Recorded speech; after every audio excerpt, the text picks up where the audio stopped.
Good evening, friends, and welcome on this second day of this series, SAP Essential for Finance Professionals. So, yesterday we have seen the fantastic session by CMA Jayesh Desai sir.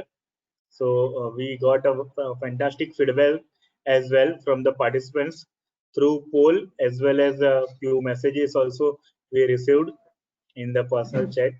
So thank you so much, friends, and all the participants for this fantastic uh, feedback. And also, many members and participants has asked question as well. So thank you for asking the question and making the webinar as an interactive webinar. So, entire credit to CMA Jayesh Desai sir for patiently answering all the questions and query solving of all the members. So, we are very thankful to you, sir. And thank you so much once again, sir. And now would like to request Jayesh sir to start our day two. So, over to you, sir. Okay.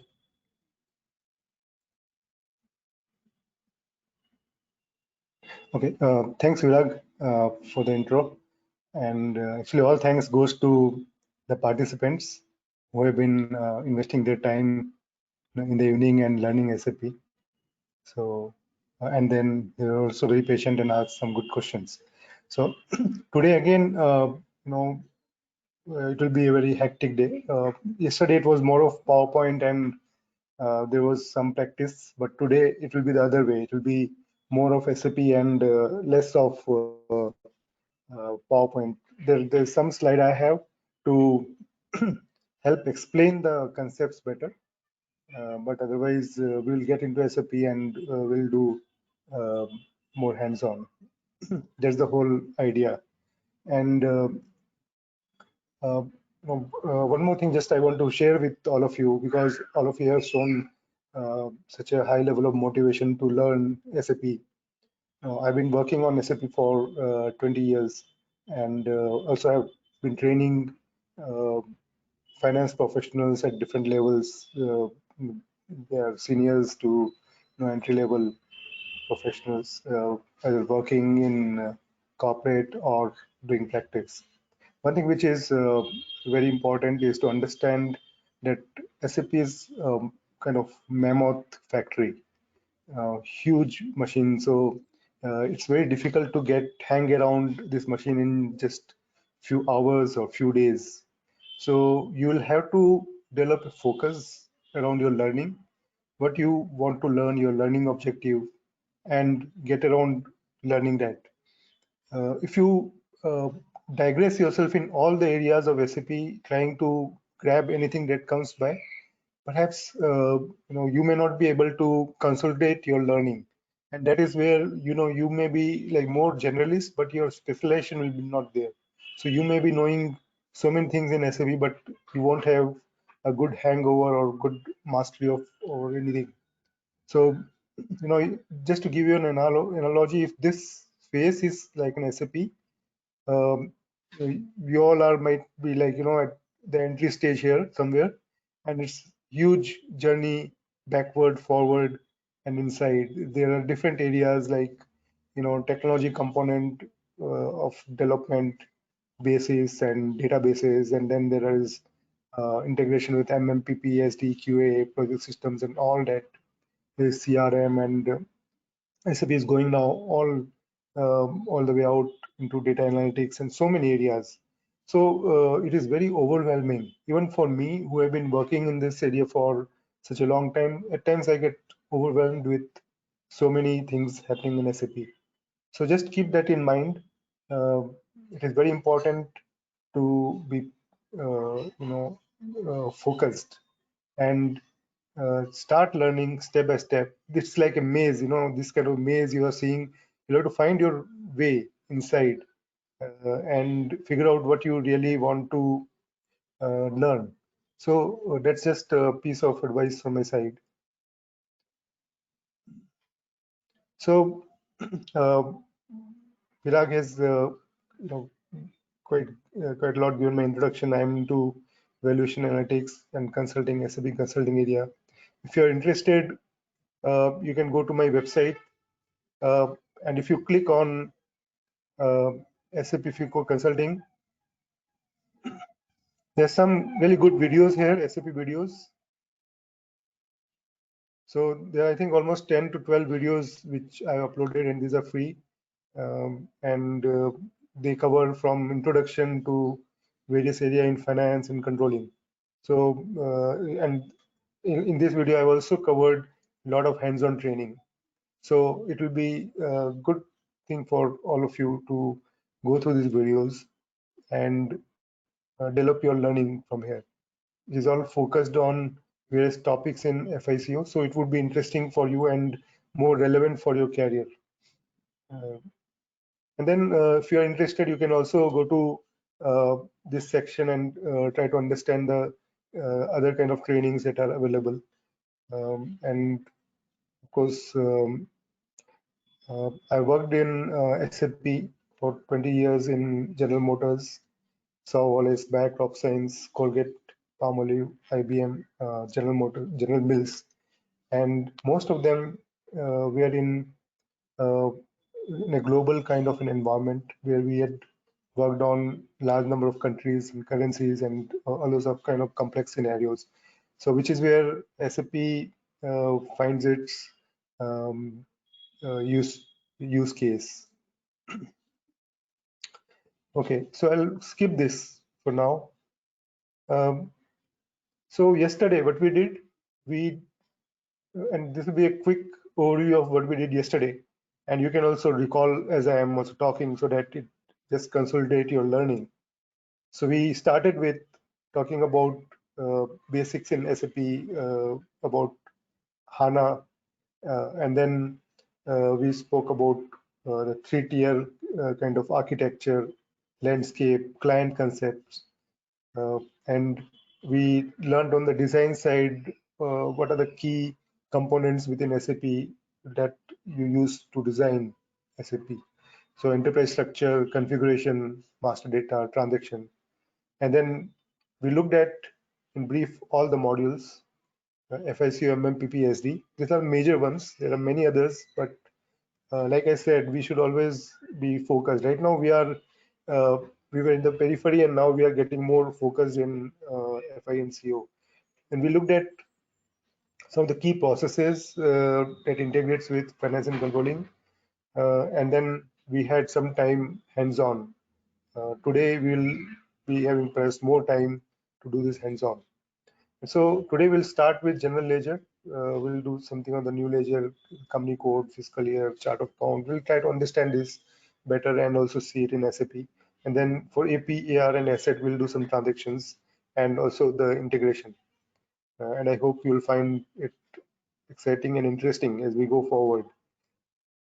Now, coming back to this chart, which I had even shown yesterday, it is a kind of bird's eye view of what happens in SAP. It's a very simplistic diagram for you to just capture the kind of flows that happen. Of course, there is a very mammoth amount of processes and configuration behind this, but there are these business processes that integrates with general ledger, because everything that moves in the organization should get recorded in general ledger, so that we can have a financial statement which is which really reflects the true state of affair.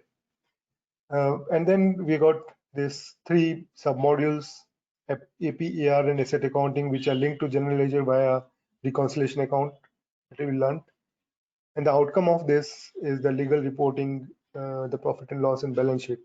But this does not give us any tool to take business decision or do a profitability analysis, and which is where the controlling comes into picture, where we have got several different modules to provide us with a lot of different tools for planning and controlling. Okay, so let us get around this new creature. It has been introduced in SAP, I think, several years back, but there has been a lot of development happening around new GL, especially in S4HANA. SAP has been developing this quite a lot. So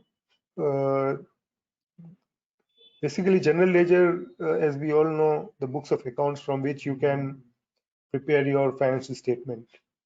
However, the requirement of large organizations are quite complex.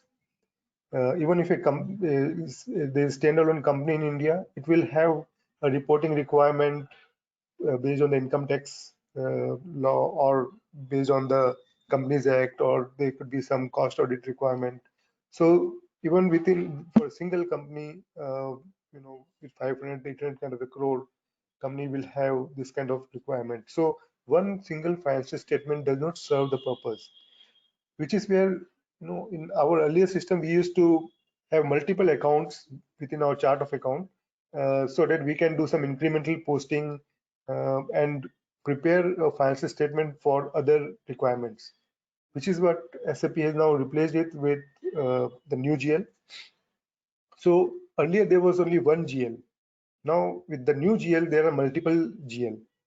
So there is one leading ledger, which is the base ledger, which is what will give you the requirement as per the consolidated financial statement for a group.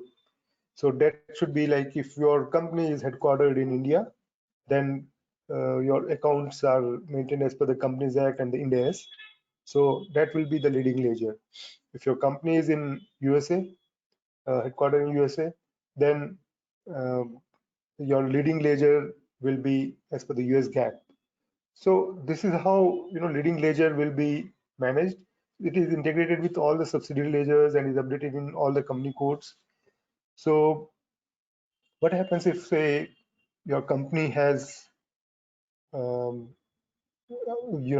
plants in different parts of the world, maybe in China, Poland, or somewhere in South Africa, USA, and you obviously have a company code in all these countries. How are you going to manage? Because they will also have their local reporting requirement. So, which is where this comes very handy. Your leading ledger is one, which will be the leading ledger for all the companies in your group. And the non-leading ledger will be defined based on the requirement, your local requirement.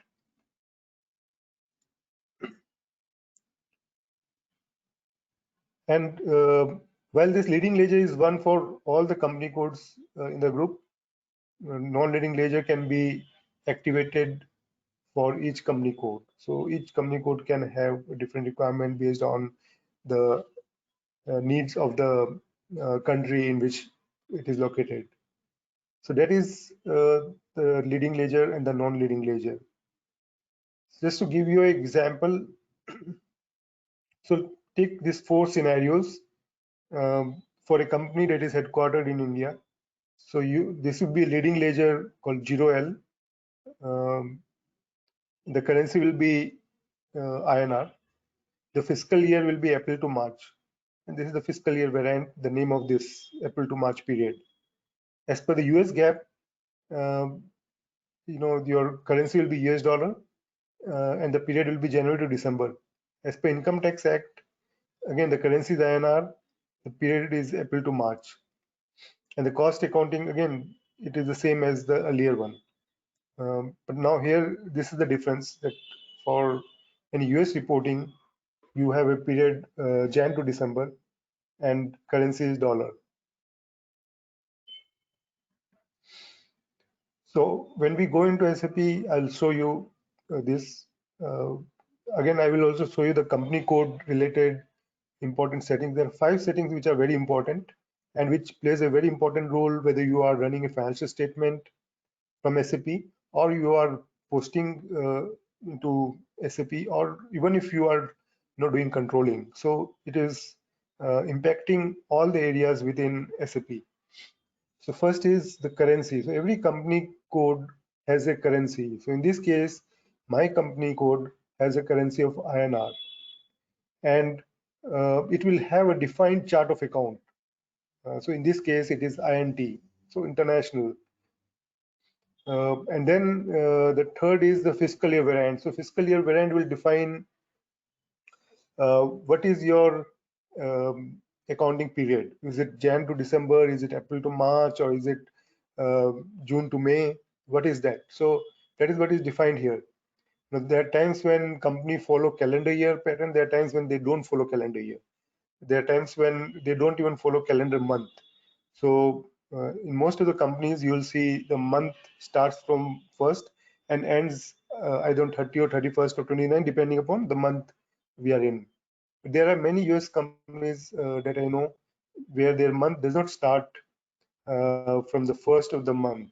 It starts maybe say the first Saturday of the month, okay, or ends on the last Saturday of the month.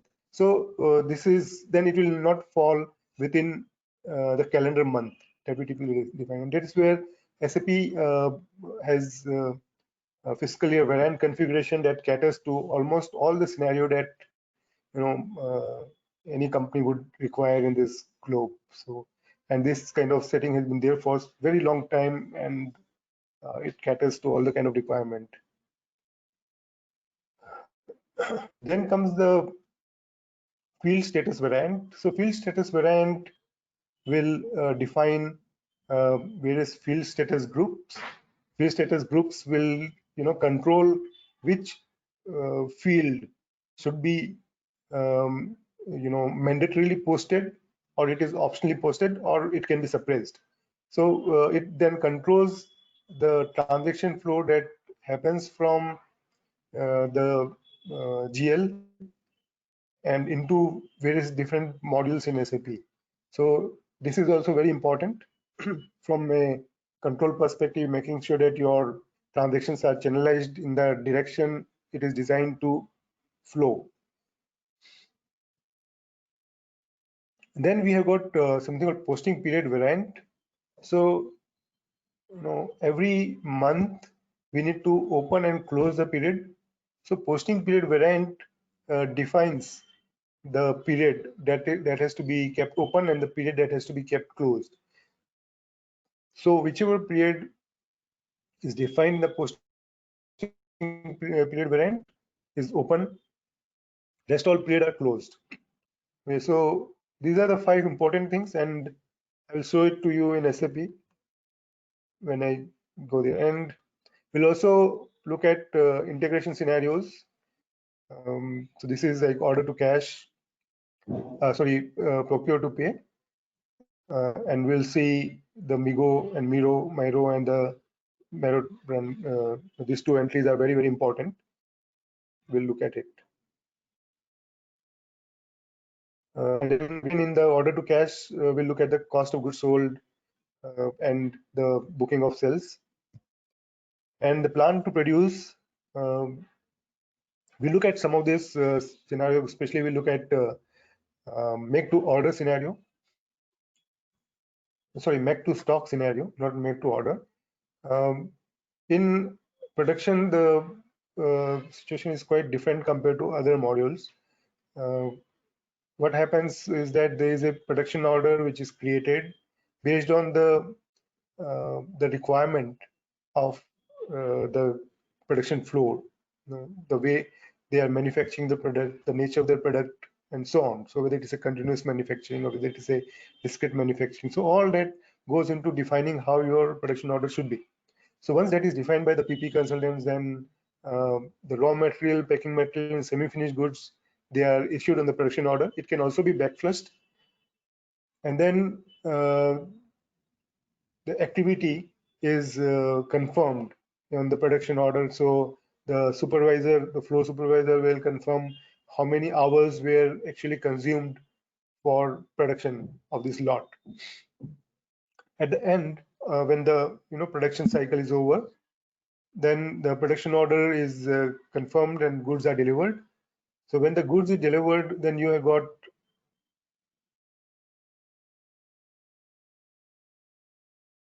when the goods is delivered,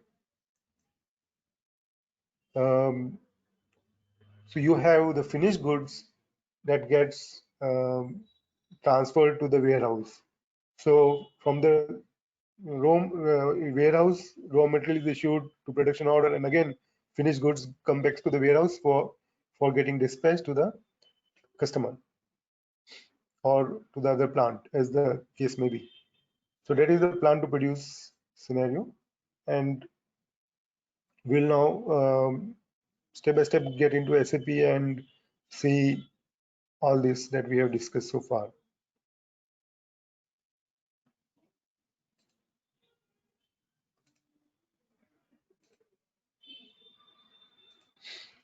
So yesterday we looked at the navigation part.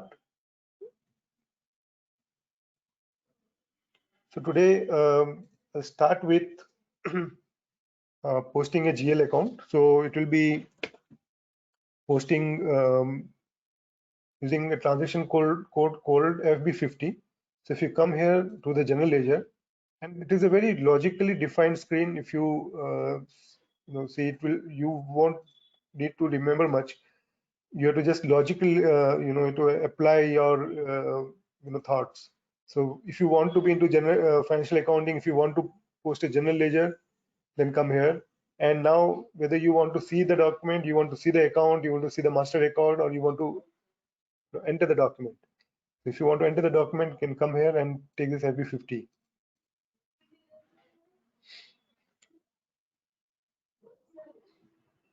Okay, before that, I want to do something else.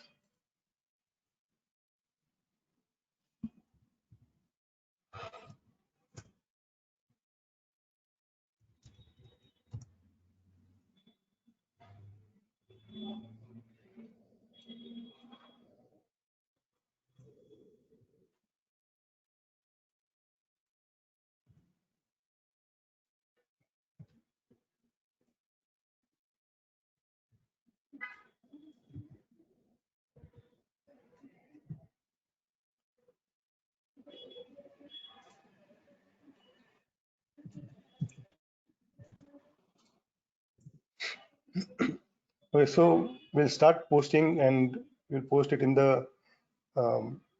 this month. So SAP has a very beautiful way of guiding you as you post. So every time you make an entry, make any entry, you press enter. If it is not correct entry, it will give you an error, or it will give you a message. These messages are of three kinds. It is red, then it will stop you. It will not let you go. If it is yellow, like this kind of, then it's a warning sign. It can allow you if you press enter again. If it is green, means it is okay, you can go forward. Okay, so here it is a red color error which says posting period 001 2021 is not open. And because I'm posting in 2021, the period should be open, which I just closed it because I had opened it for some purpose. But in case so you have an option of posting it either in the previous period or open the current period. Obviously, we'll open the current period. And if you remember from this slide, we had talked about the posting period variant. So this one, and this is where we will now get into. So it is the posting period variant that controls which month has to be kept open and which month should be closed. So there is a T code OB52. The first thing it asks is what is the posting period variant. So the posting period variant for my company code is 1003, which was there in the screenshot. Now, if you see the period, it is open from 1/2012 to 12/20. Of course, this is not. This is a sandbox, and so no discipline is maintained here. So don't worry about it. In the real scenario, in your corporate life, this will never happen. Ideally, it is only 1 month that will be open, which is the current month. Okay, now if you look at this, it says period from 12 to 2020 is open. So the period between these two range is open, rest is closed. And so which is what we have to open it. So I'll make it 2021.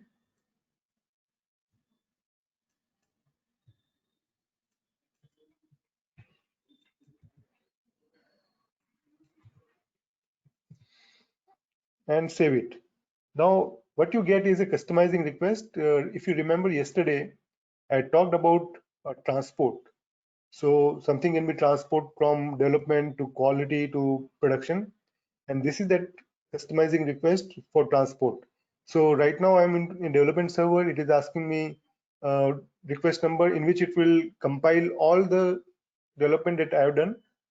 After this development is done, it can be transported to the quality for testing by other users. So I'll just click yes and go forward. So this is done. Now it is allowing me to go forward. Okay, the currency here is INR, which is my company code currency, and it has defaulted of its own. If I want to change the company code, I can come here and I can change the company code that I want to select. Instead of 1003, if I want to post into 1000, I can do it from here. I'll put a document header saying SAP essential. Now I'll press again, so it is clear. It is allowing me to go forward, and now I will have to debit one account. So I'm planning to debit an expense and credit a bank account, which is make the payment.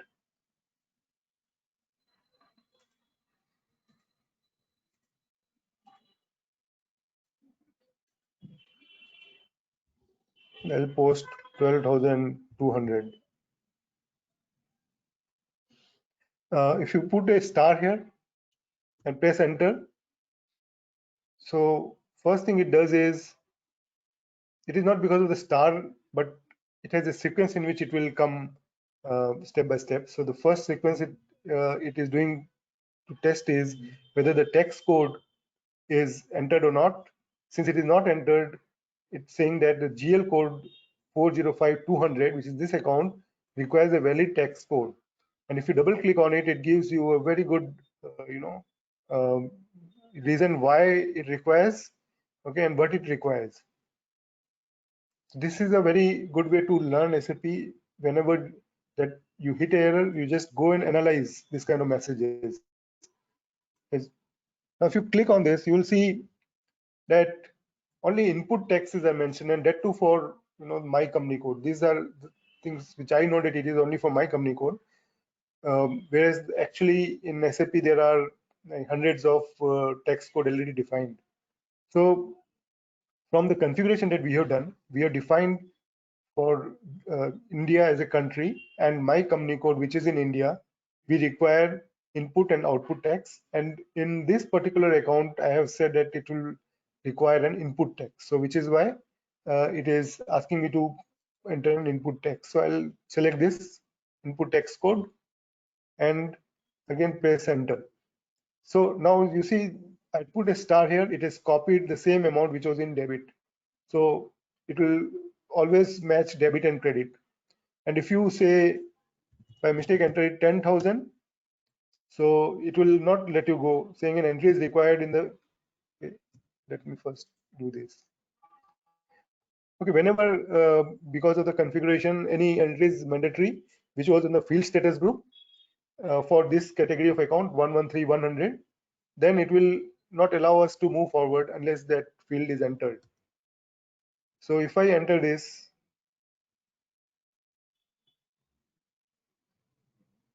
so posting is only possible with a zero balance. Correct the document. Even though it is green, it will not let me go.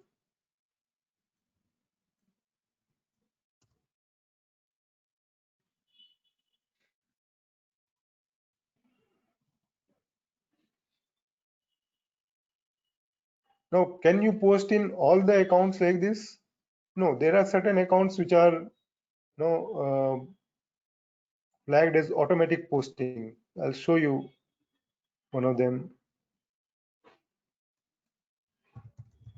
Let me see if those kind of account is there in this T code. Otherwise, I'll show it in some other transaction.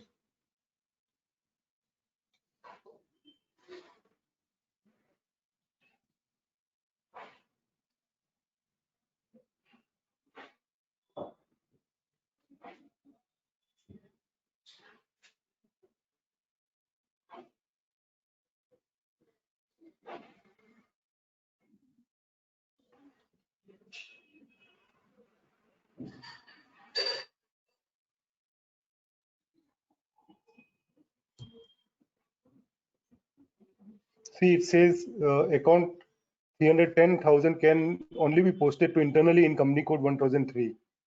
So it says account this in company code has an indicator automatic postings only. So whenever the accounts that are integrated with other modules, we flag it as automatic posting so that manual interference is not there. What happens if an account is automatically posted and you also do manual interference? You'll end up with unreconciled items. Okay, so this is the control that SAP has to make sure that whatever is coming from other modules or sub-modules is reconciled. So it has this automatic tick. Now here you come and simulate. Now it will give you saying warning saying text entered incorrect. Okay, if you press enter, it will allow, but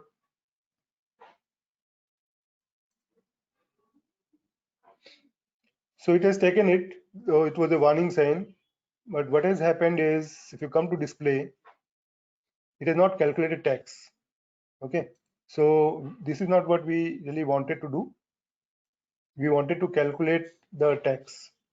Okay, so which is where the warning we could have gone and corrected it and then enter. So now I will enter the correct one.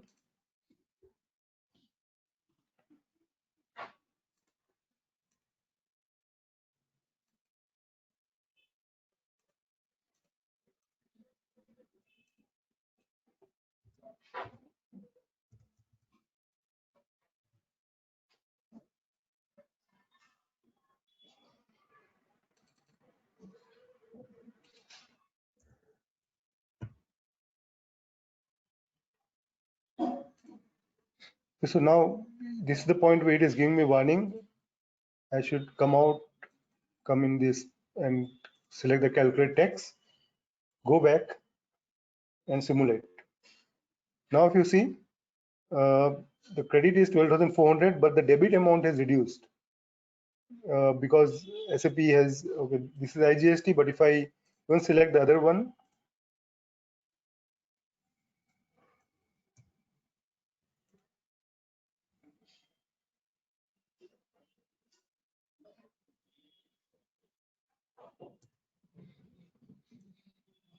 okay, so then I will get the input tax CGST and SGST, okay, both debit, and now I can post it. Okay, so we have posted this document. We can go and check the display. So it shows we have debited consumable supplies, credited bank account, and debited the input tax that we have. We'll also look at this account.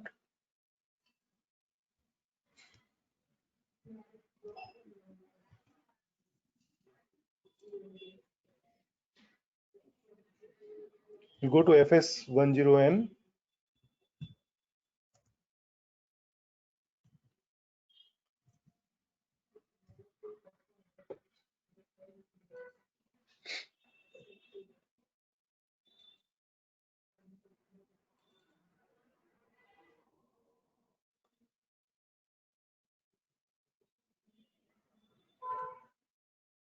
So this is the one which we posted, 11,071.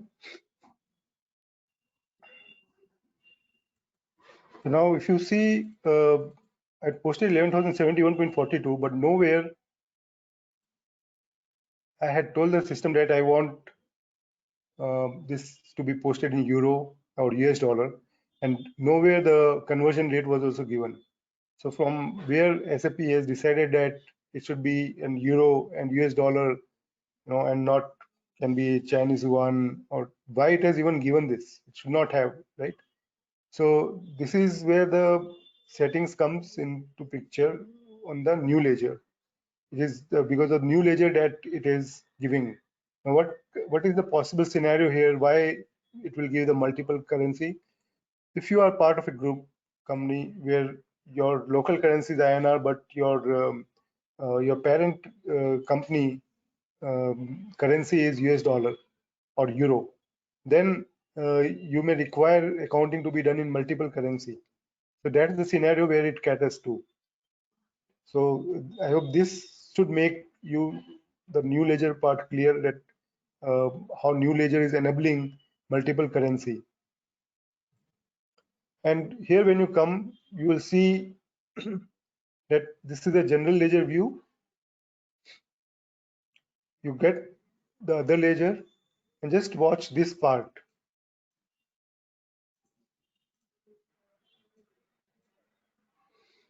So when I take IAS, it changes to 10. So why it is 10? Because in this ledger,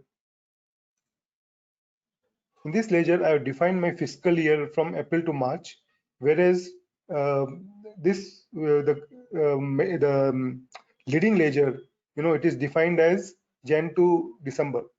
Okay, so if you calculate, for April to March kind of fiscal year, January is the 10th period, and which is why it is taken 10. And here, if you see, it is 1, because in the fiscal year Jan to December, January is the first month. Okay, so this, it has automatically accounted it. So this really caters to, again, a kind of multinational scenario where your parent company follows Jan to December, and you, for the local accounting, you want to follow April to March. For example, for accounting for income tax or for the Companies Act, you would like to follow the local practice of April to March. And then there are other ledgers as well.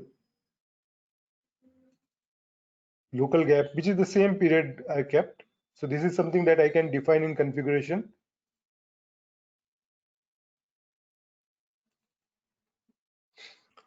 Now, you see the currency is INR. If I want, I can change it. Okay, I can make the group currency.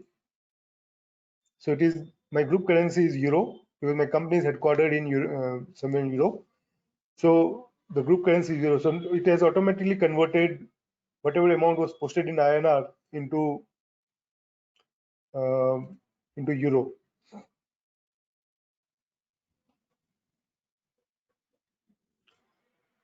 So hard currency, which is in US dollar, so it now converts into US dollar.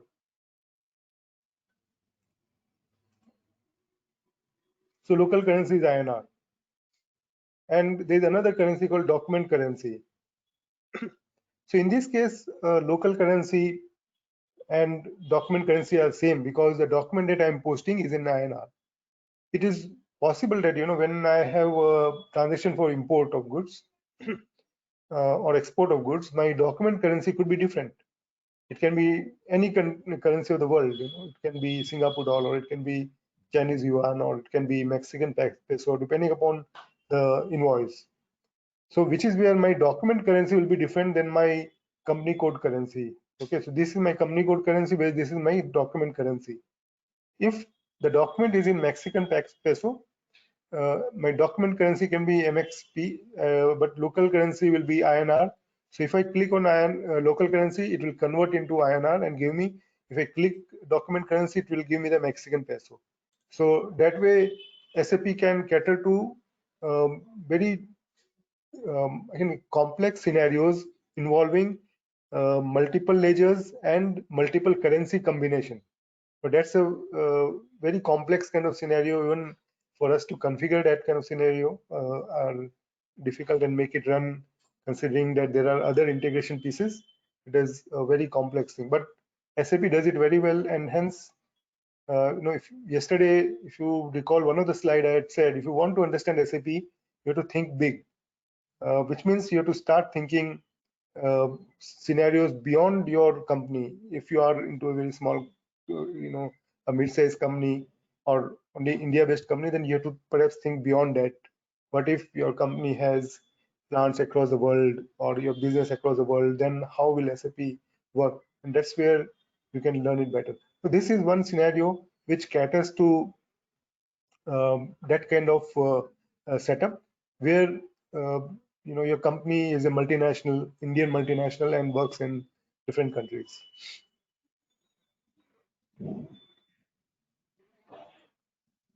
Okay, so we posted the document, we saw the document, we also saw the account. I will quickly go into the configure, and I can show you some of these things that we have discussed.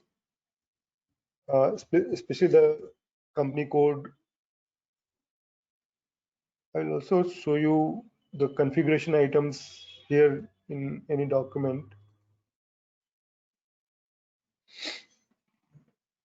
So the first major configuration is this company code, then the fiscal year, the posting period, no ledger group. They're all coming from configuration, and this, in fact, is also is an enterprise structure which we yesterday learned. And then this posting keys for debit or credit is defined in configuration. So and even some of this data is also coming from configuration. The way tax is determined is coming from configuration. So if you see a transaction level document, a big part of it is coming from configuration, and which is where the ability of SAP to automate things, because you don't have to enter much data. Most of it will be populated of its own depending upon the way you configure the system. So let me just go into what is called IMG or SPRO or configuration. So this is the enterprise structure. Now, what we have done here is define the company code.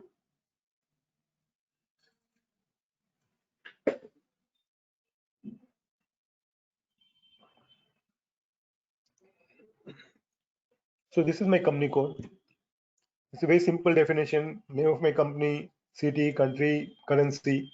So this is where SAP knows that my company is in India and the currency is INR.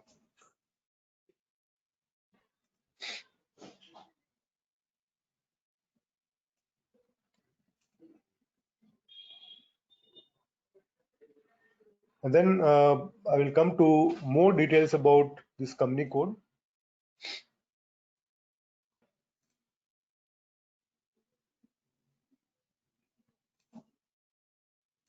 If you go to the global parameters and select this company code 1003, you come to the same screen where for which I've given the screenshot. You see the currency is INR, language key is given.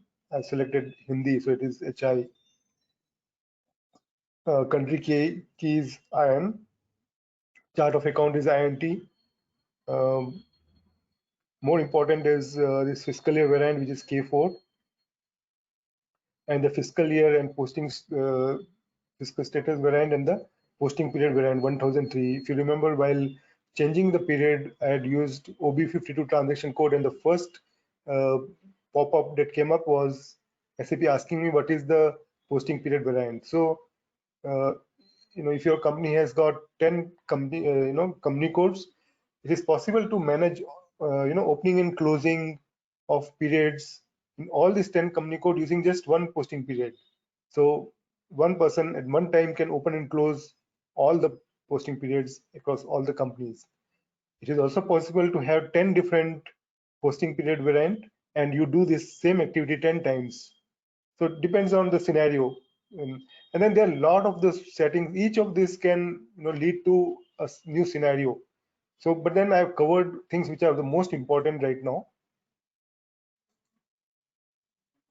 And then we go into the ledgers.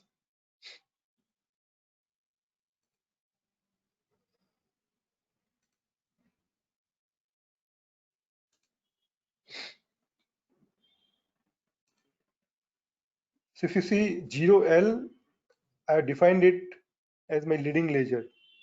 Okay. And the others are not. So SAP will only allow one ledger as a leading ledger because that is your base ledger. So you can't have multiple ledger as your base. So other ledgers would be like a subsidiary, or in SAP language it is called non-leading ledger. And then define currency of leading ledger. So if I come to 1003, so it is giving me some kind of warning that you are about to change the additional currencies. Are you sure? I'll say yes for now. And then it gives me a long lecture saying that if you do this, then it is going to create a lot of issues. So do you want to change the currency despite the recommendations? Right now, because I want to show it, I will say yes. But these are the areas which once configured, once transaction starts coming, you don't change it because it is going to create a lot of inconsistencies within SAP. So if you see in my company code 1003, my currency type is 10, which is the company code currency. and the currency is INR. My second currency, which is my group currency, because my company is has the parent company is headquartered in Europe, so euro is the group currency. Okay, and if you recall, that's what we saw when we looked at the GL account. So 30 is defined as the group currency, and then comes the hard currency. Hard currency is an economic concept, which means that if your country has a hyperinflation, you would like to benchmark your currency with a more stable currency. Just for the purpose of testing, I have done this. Not necessarily that India's INR or India is facing a hyperinflation scenario, but many of the Latin American country that faces this kind of scenario do these settings. Okay, so there's a hard currency 40, and then you have a currency US dollar. So this is from here it is picking up the currency, and then there's an exchange rate table that where we maintain the exchange rate. So SAP looks at the currency that I require, and it will go to the table and divide the INR with that rate to arrive at the euro or the amount for the US dollar.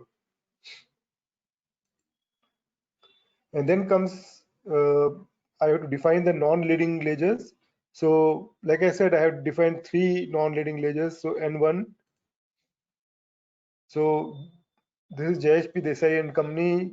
So it has these currencies which we already seen. So it comes to default, and then I can take a different fiscal year and different posting period variant. So these are the 2 things that I can vary across different ledgers. I can similarly see the N2. Okay, so here you see the variant is different and the fiscal year variant is also different.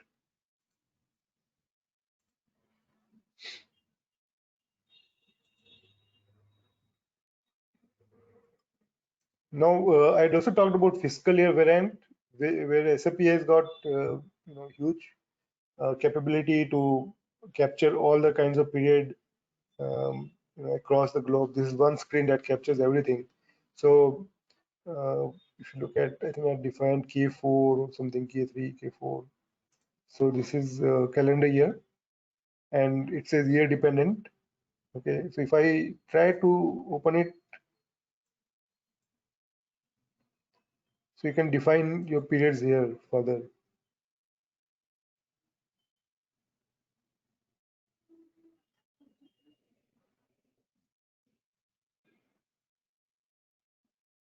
So you can make it either a calendar year dependent or a year dependent.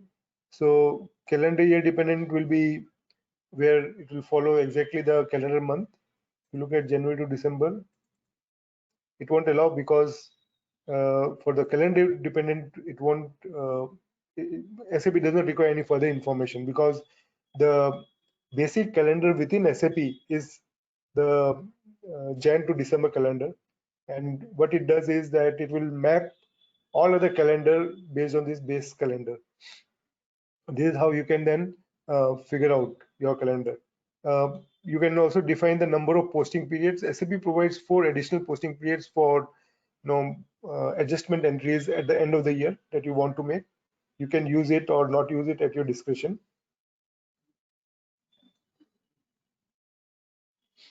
And then each and every company code has to be assigned to one fiscal year variant, without which it won't allow your company code to go live. So you can select here which company code, which fiscal year variant combination you want to select, and you can save it. Then comes the posting period variant. So I defined 1003 as the posting period variant. At this screen, we will only define it, and then that is assigned 1003 is assigned to 1003 company code. So this is how SAP knows that I want to use 1003, and it is only here when I enter 1003, and SAP knows that this is what you want to do with the posting period. This is how you want to manage. This is how you want to keep the periods open or closed.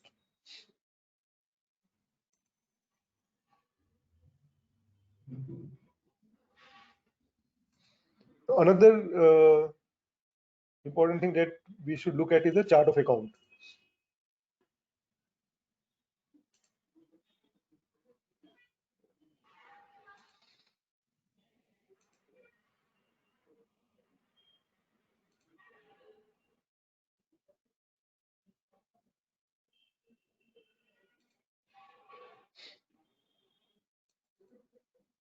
So I will go into my company. My chart of account was INT. So I can position here and put INT. It will select, double click, and this is the basic settings in my chart of account. So the language will be English. The length of the GL account number, I can put whatever I want, 6, 7, 8, 9, 10, whatever digit. And whether the creation of the cost element for the controlling purpose, will it be manual or will it be automatic? If I select automatic, then every time I create a P&L kind of an account, it would have created a cost element for it. Okay, which I don't want. I would like to create it manually. And if you have got a group chart of account, you can assign your chart of account to the group chart of account. So this is how the consolidation can happen, because if you have got say multiple chart of account in your company, then there should be one chart of account which should be the base chart of account based on which the consolidation will happen. So it is this base chart of account. Other chart of account are related to that, so that while consolidating, SAP knows which chart of account should be used for consolidation.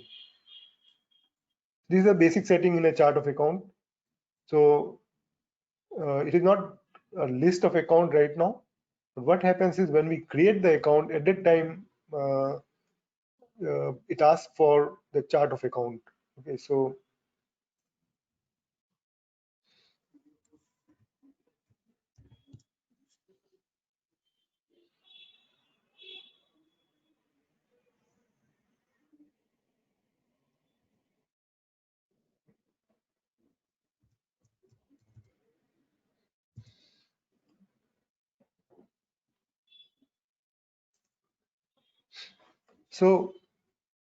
SAP knows that this company code is assigned to chart of account INT.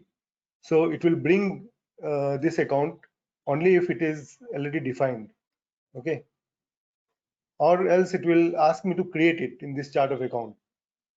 So for example, let me go back.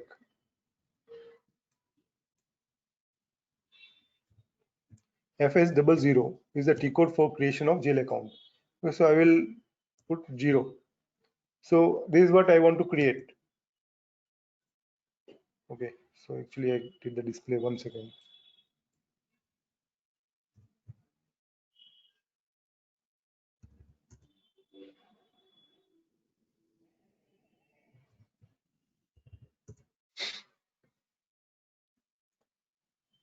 So I'll create, and it says account has already been created in company code 1003. So this account is already created. Now if I have to create a new account, then I have to have some other number.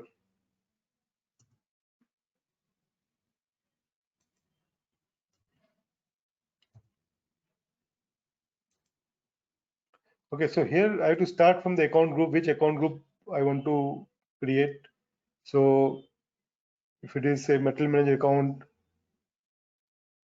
so then it will look at the number range and it will not allow or not allow me. So that's the control which is there in the account group based on the number that I am putting. Okay, so this number. So here it is asking whether the account is a P&L type or it is a balance sheet account. So I can select based on what I want to do. Okay.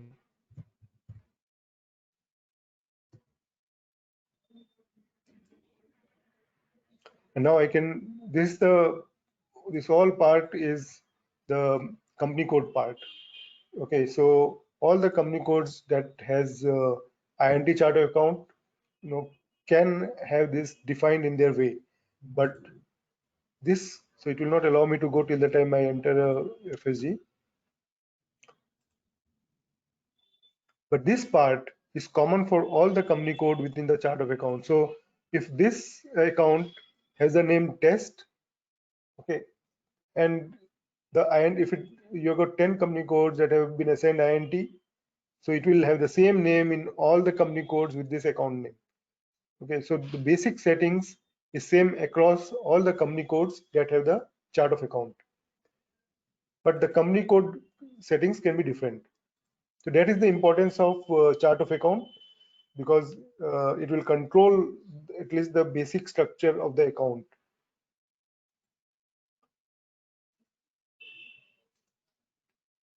Okay, so we looked at currency, we looked at chart of account, fiscal year variant, field status variant, and posting period variant, and we at least had some understanding of the configuration that goes into setting up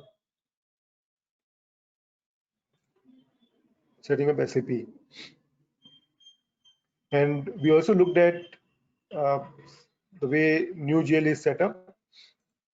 So now I will move to the next step, which is, so we looked at accounting and general ledger. Let us go into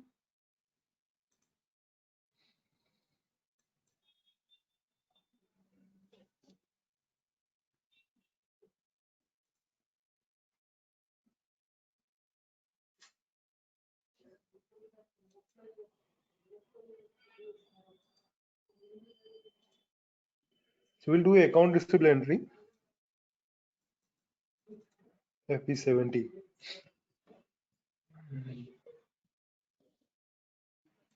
So I can select a customer from here. By putting my company code, I can see which are the customers available. So this is the only customer that I've created. If you put an enter, then SAP will ask you to put an invoice date just for the, let me put 20 and see what SAP does. So I will enter, and SAP says document date and posting date are in different fiscal year. So it is just giving me a warning saying that they are in different fiscal year. Would you like to check and see there's any mistake? I think there's no mistake here. I wanted to do this deliberately. So I will enter and go forward. Now it says net due date on 6/1/2020 is in the past. Yeah, that is true. It is in the past. So let it go. So now it has cleared all that based on whatever entry I have entered. Now it will ask me to enter the amount.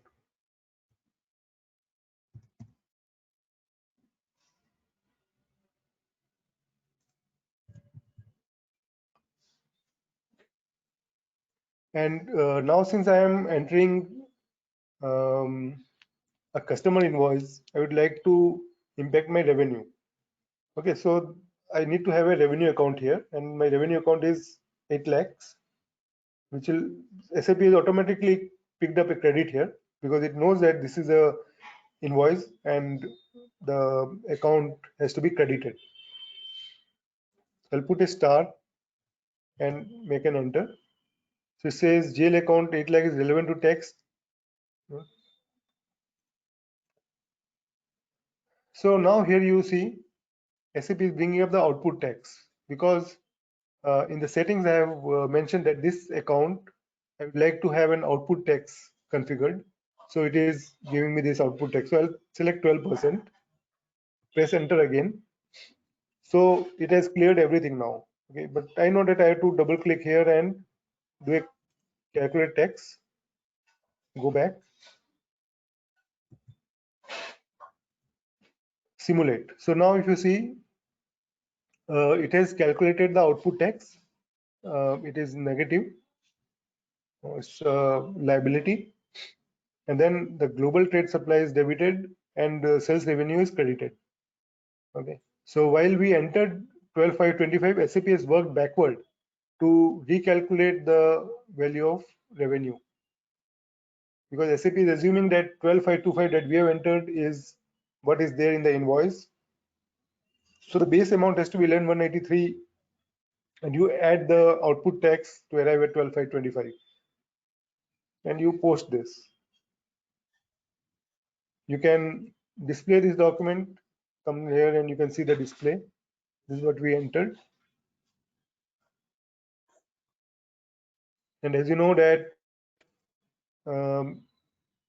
This is a customer account, so it is linked to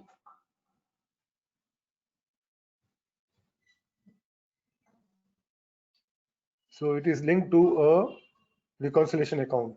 It is mandatory. So if I go into this, it must have been posted yesterday. So I won't do it again. But this is what we have posted, a customer document. Now we'll also post one vendor document. You see here the T code will keep changing based on the transaction I pick.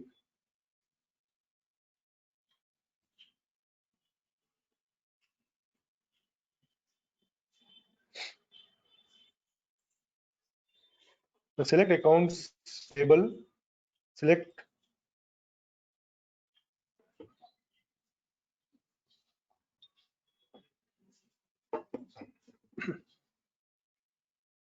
and come here and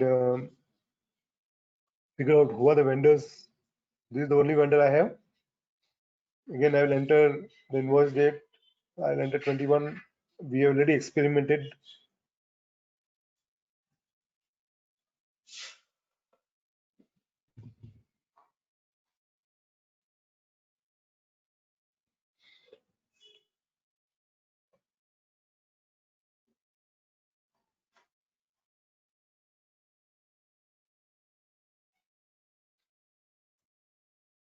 So this is a vendor invoice, which means that vendor will be credited. So debit has to be to some other account. In this case, I will select an expense account. So SAP is automatically selected a debit. I'll put in a star here. So because in the configuration we have made a setting that for the document type KR is for invoice, vendor invoice. We have made a setting that reference number should be there, which is the invoice number. Okay, so I can say INV 1234, and I'll press enter to see if there are any other message. So it requires a valid text code. I'll enter a text code, and I know I will have to select this calculate tax. I'll go back, press enter again, and then simulate. So it has of its own done this backward calculation from 23,895 to arrive at the amount of the tax and the expense account amount. So I can now post it. It has got posted. What I can see this display. So till now, what we have done, we have posted general GL account. We have seen the configuration in the GL account. We have posted for the vendor. We have done posting for the customer. Okay. And what is most important in case of vendor and customer is that it is a subledger, and each and every customer is linked with a reconciliation account to the general ledger.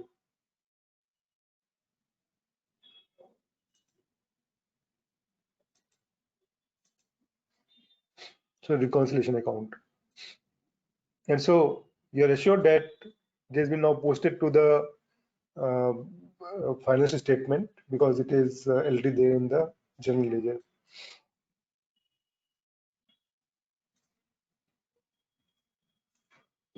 Similarly, for asset also, there are a couple of ways in which asset are posted, and also for AR and AP, because there are also integrated process which we'll also discuss. The simplest way to post asset is again the way we have posted for vendor and customer. Remember, right now, whatever I am showing you is not an integrated scenario. It is a standalone scenario within the FI. So you have got an FI, finance customer or finance vendor, or just asset which are accounting in the finance, rather than integrated with other modules.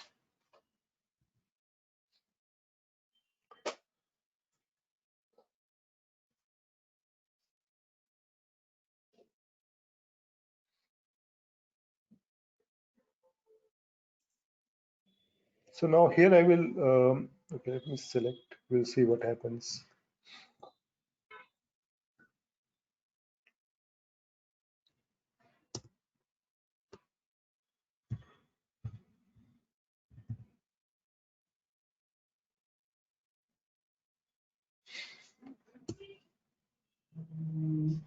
So it has populated the payment terms from the vendor master, the posting key. Now I have to post an asset because vendor is already credited, so debit has to go to the asset. In SAP, the debit and credit is defined by saying, the posting key. So for example, for general ledger, we had 40 and 50 as the posting key. In case of vendor credit, it is 31. In case of asset debit, it is 70. So there's a lot of this debit and credit posting key have been defined. We will pick up this one, debit asset. Okay, press enter. So SAP will say you need to specify an account number.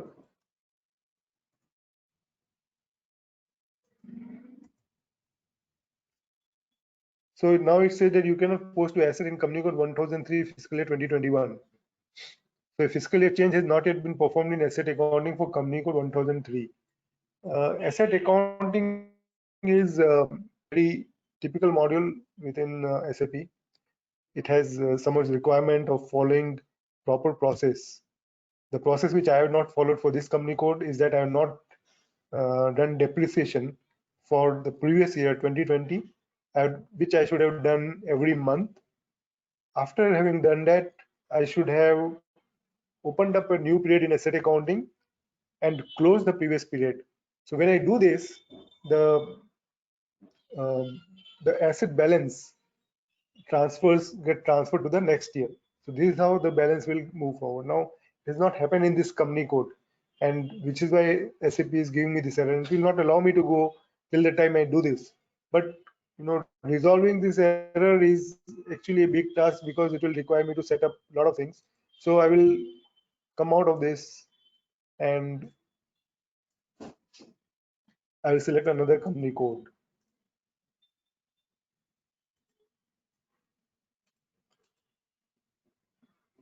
Here again, I know that if I do in 21, it is going to give an error again because of some issues. So I'll select 20, which is a cleaner one, so that I can show you this entry.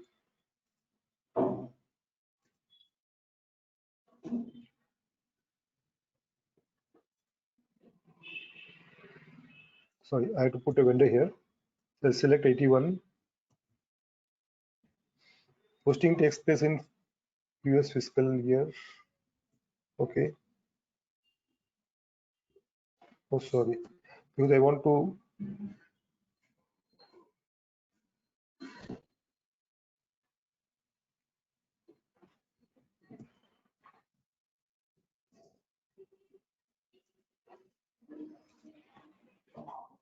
Okay.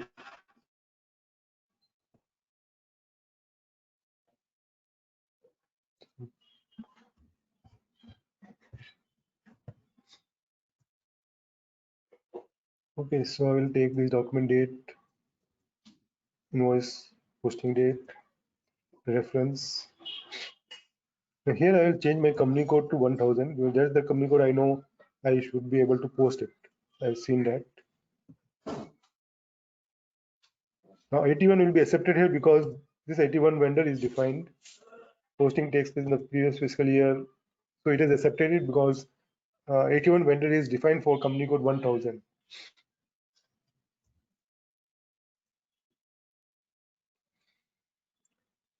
So posting key, I'll take 70, which is the debit asset. And I'll select an asset which I want to debit.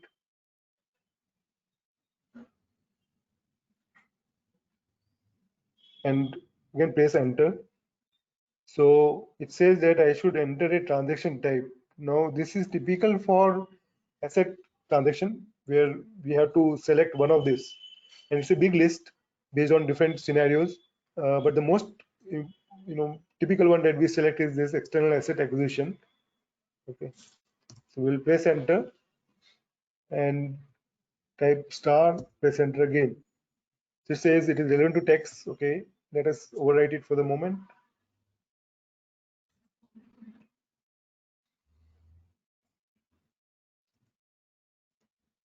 Okay, so the debit is to the tax to the asset account, and credit goes to the vendor. I'll post it. Okay, so it was posted in the company code. Come here, I will display the accounting entry. So this completes the standalone accounting that we do in GL, AP, AR, asset accounting. Okay, now we should look at more integrated scenarios.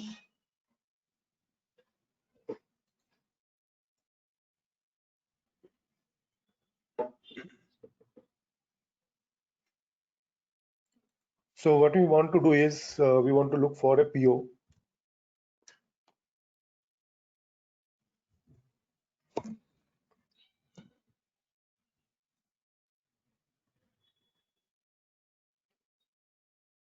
So because now I want to get out of this screen and go into the purchase order screen, I'll do /n and ME23N.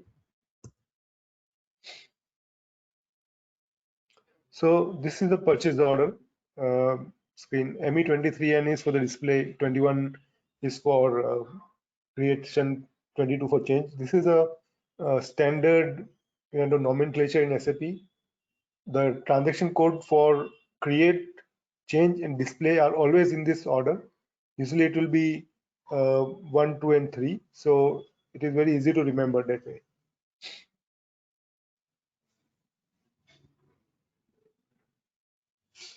So in this purchase order, what are the most important thing to see? That this purchase order is for this purchase organization. It is an enterprise structure in the purchasing. Then there's a purchasing group which relates to purchase organization and the company code. So the company code purchase org is assigned to the company code. So that there's a relationship between them. And then there's a payment term for the vendors.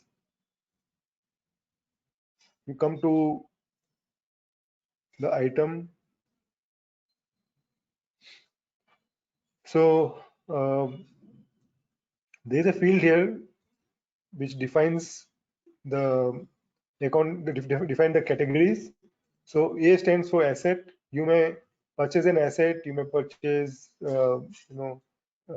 on something that you want to directly expense out on the cost center, or for a project, or for an order. So there are a lot of scenarios that works with this. There are also scenarios in this where there are different purchase order type, like there's a stock transfer order, for example. So all this different selection triggers different scenario in SAP. The another thing to look out for here is account assignment, because we have selected this category A. So the asset is defined here along with the GL account, and then the purchase order history. So purchase order history will give you detail about the goods that have been received and the invoice both in one screen, because it is integrating the invoice with the goods receipt. So it can track the goods which has been ordered, have been received, and it has been invoiced. So that is all tracked. If you click here, sorry, go to FI document. So this is a, oops, there's an error here. Okay.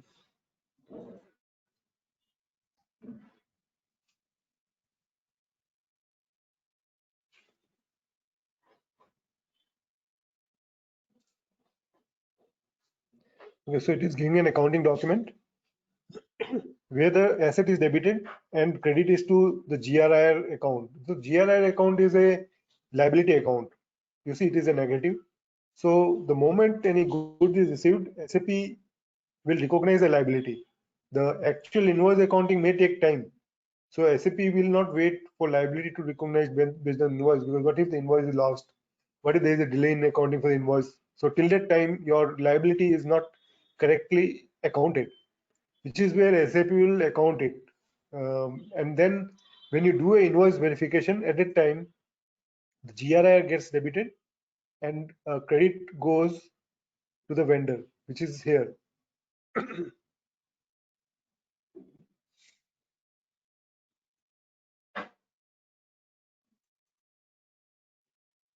Okay, so the same receipt.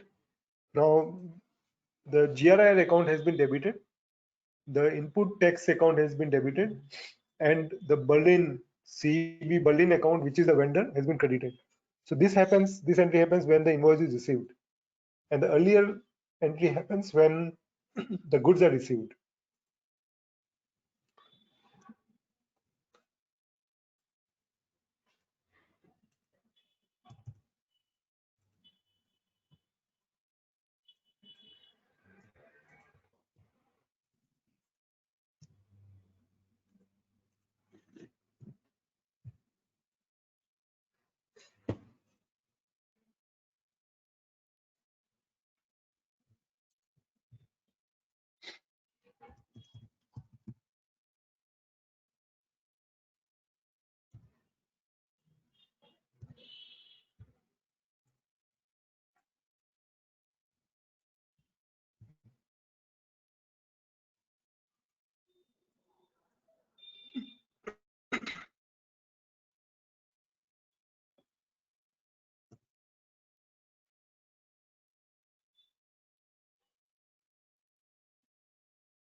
Okay, so some of this data has been populated by SAP. I go to the account assignment.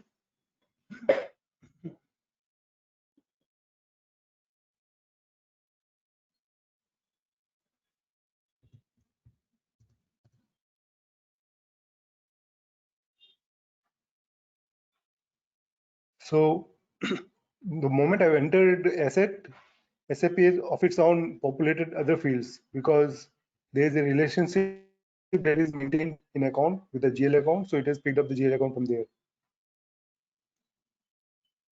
Let me try and see if there are any errors by now. So there is no error. There is a warning saying delivery date is in the past, that I know, because I have knowingly done this.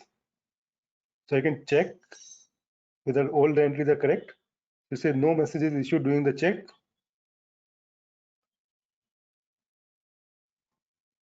I guess I can save it now and see if it allows me to do it.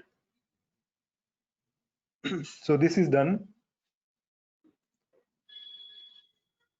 So now I will come to, I'm receiving the goods.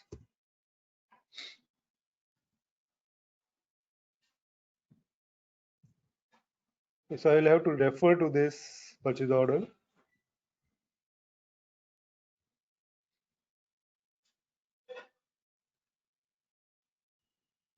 But in this purchase order, there are 3 items. So I have to tell to the system that I'm, why it is being running here.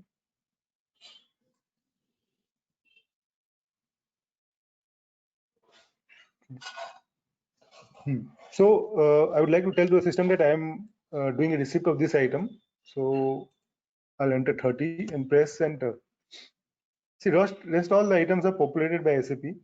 Where it has gone.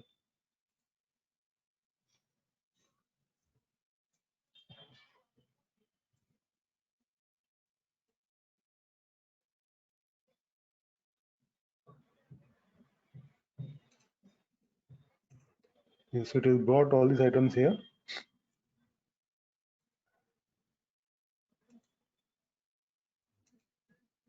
Do an item okay. Let me see if it accepts. Yeah, it is accepted. Let us do a check. Okay, so now it gives me an error that posting is only possible in period 2012 to 2011. Now, what is this mystery about?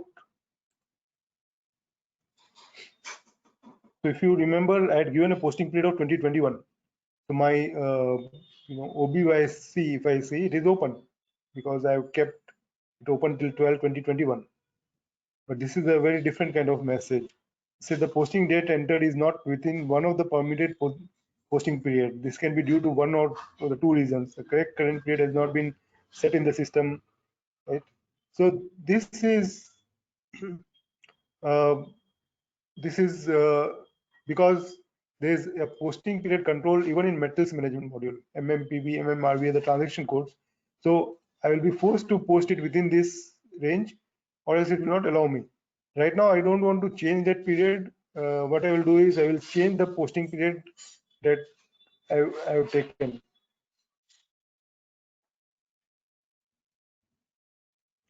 Okay, I'll press enter and I'll do a check. So I'm not getting that error again. So it is all clear now.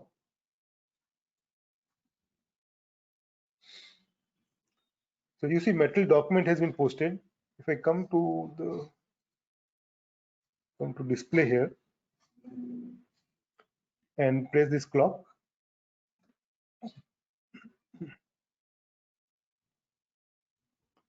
if I take the accounting document, so this asset has been debited 3417. It's a boiler construction.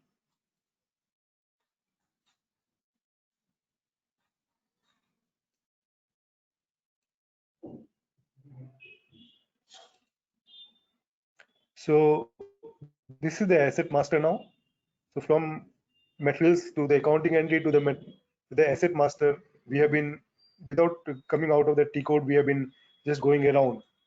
Okay, so you can see all the details of the asset master, including the depreciation keys. Go back. Okay, and GRR account is credited, so a liability is created now.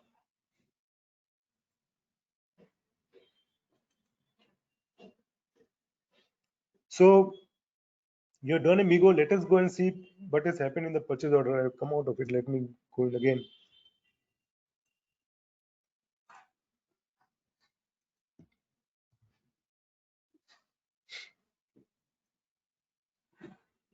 Okay, so we come to the purchase order history again, and we'll select this third item.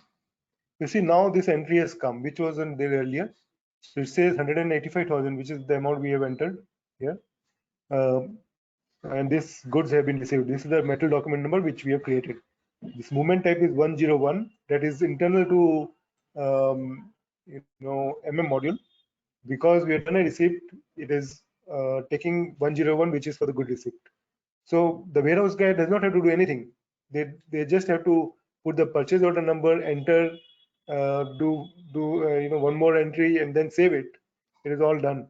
So it is so simple. And at the back end, without they realizing that it has happened, SAP has posted to asset account and to liability account. Same process is followed for the raw material, for packing material, or for any other goods that you want to do. So it is the same process.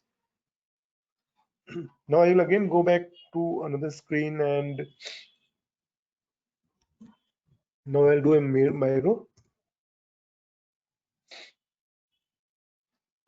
So invoice date.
So now when I entered it for the third time, after bypassing all this error, SAP has brought up this and say which one you want to process.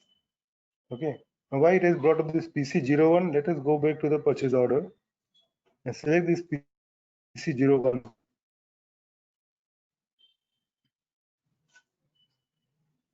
There's some issue which is why it is bringing up, but we will not select that.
So this is now posted. You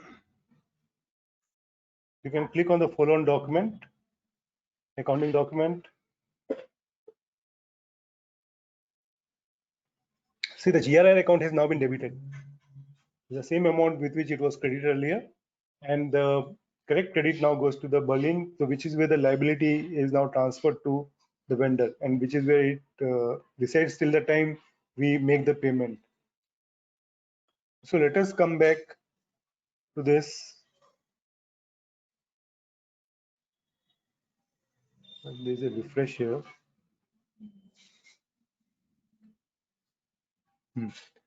So now you see your received goods which you had ordered, and we did MIGO, we received the material, and now the invoice is verified, and so this gets cleared. You don't have any more item left.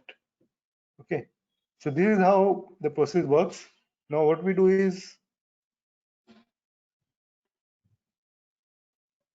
let us see what happens in the asset.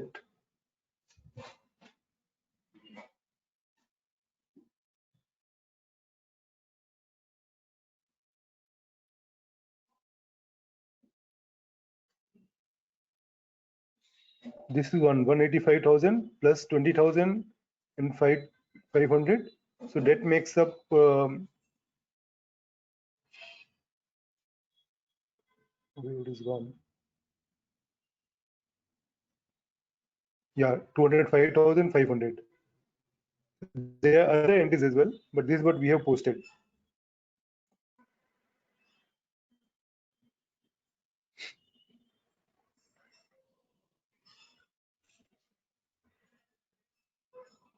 So you go to the next year, 2021, it will show you the forecast depreciation. This is the planned depreciation. So that has been already calculated. When we do the actual run, then this plan becomes the actual. Till the time it remains the planned.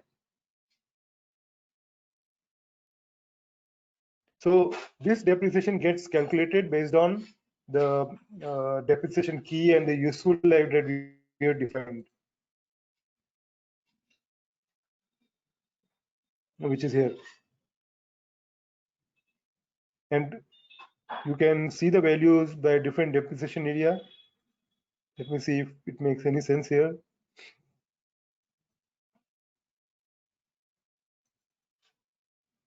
The depreciation is different in both these areas.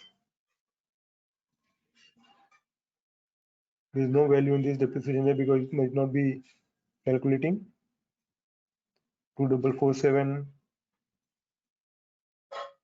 3425. So it can, depending upon how you are defining your depreciation area, it can change. And also the new ledger that you have defined, the non-reading ledger, can be linked with this depreciation area so that the depreciation can be posted in those. For example, income tax depreciation is different than the company tax depreciation. And if you have got these two different ledgers, you will have a complete set of accounting for income tax purpose.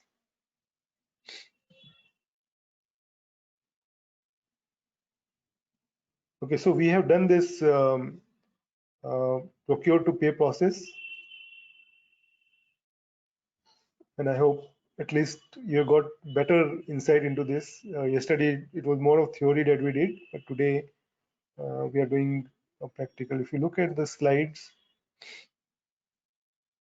we have covered this. We did a MIGO. We debited the asset and credited the GRIR, and then GRIR debited and credited vendor. And when we run a payment run, it gets cleared. Payment gets made to the vendor. Okay, so let us then look at other process like order to cash process. So, one of the best way to understand what is happening in SAP is to understand your financial statement. If you understand your financial statement very well, then it becomes very easy because the way SAP is designed, it is integrated with all the components that is there, whether it is MMPP, SD, QA, project systems, or whatever. No, it is integrated. So your financial account should actually show you everything. Okay, so let us go back into our financial statement. Let us do for company code base. Now, there is, one way you can run this is by creating your own variant. So variant is like you save all the settings that you need very regularly. You save it as your own variant. Okay, I saved it as a variant. Now it will bring me all those parameters which I want to run very frequently. Okay, so this is what I want to run. I'll execute it. So here it is. So you got all these assets. Now, because we want to look at the order to cash process, you want to look for an account which is part of that process. So sales account is one of them. So if you look at that account, perhaps it will give you better insight. So let us start from there. After all, we are accountant, isn't it? So if we want to understand any software, we should go into account and we can understand that ERP from the account itself. So this is, we are still into balance sheet. Yeah.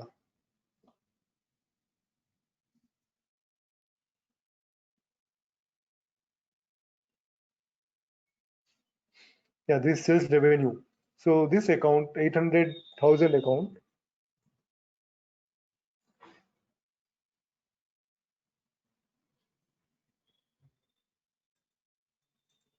So we know that T code FS10N is very important because we want to see a GL account, we can use this T code. FS state, so like financial statements, it is very easy to remember.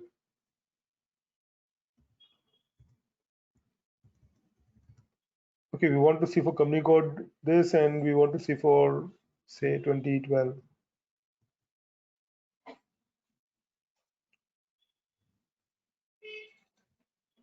So you see this account has all the credit. Looking at it, it is very neat. There is no debit. So all thing is happening like using the automatic posting. There doesn't look like any manual interference. When you look at this document type, it is all RV consistent, which means it is all posted by the system. Okay, so you click on this, you display the document. Click on this rising sun, and you have the entry here where you have credited revenue and debited the customer and credited the output tax. But how do we know that it is just a FIGL entry or it is an integrated entry? Click here. So first is this document type RV. We can post it directly using FB50. And then you look at this VBRK, VF01. So this all transaction starting with V shows that it is a sales transaction, which means through the integration of sales and financial accounting, it has come into GL. So now you are assured that this is the integrated transaction that you're looking at and not the standalone financial entry. So with that, you can then come here and go to document environment, go to original document. So it will give you an invoice. Now there's a product here. If you want to explore that product, you can click here. You will come to the more detail about the invoice. The what is the item category? One of the important item here is the condition. So which defines the pricing that you are doing for this customer, the cost and the price. And there are a lot of other details. Right now, I will not get into it, but this is the first level of document that we get into.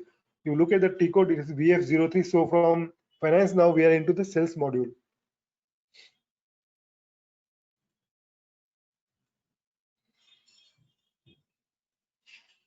So we are now into this flow of document.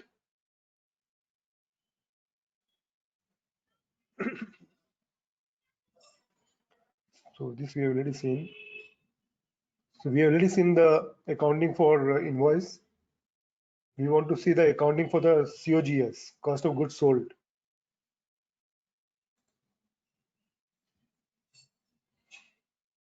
So this is the delivery that has happened for this material.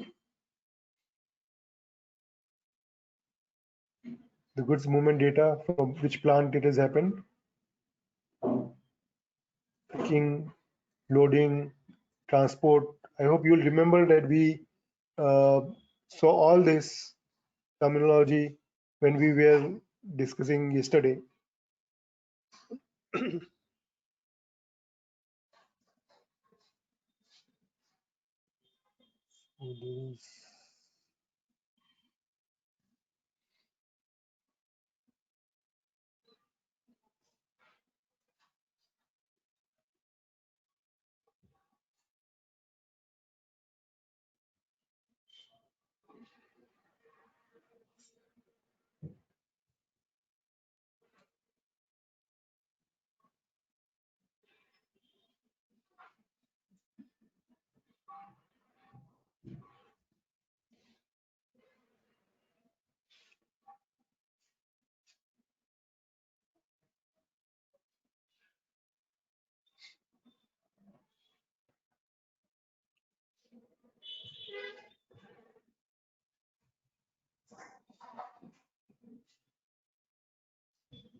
So this is the document. It's a metal document because yesterday I said when you are delivering the goods, it is the metals document. So it happens to another movement type 601. So the MB03 T code, and this is the product which has been dispatched. If you come to the accounting document,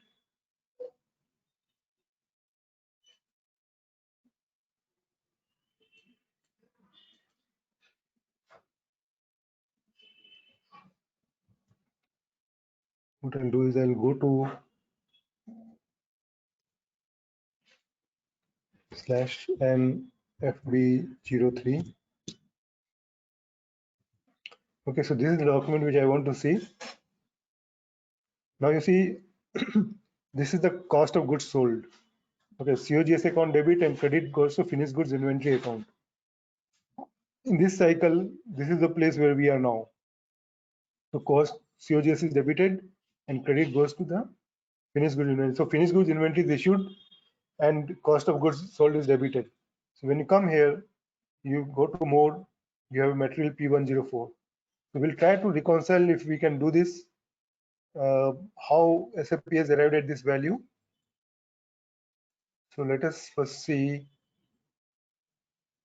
So it is 11 quantity that has been dispatched. The total value is 6811.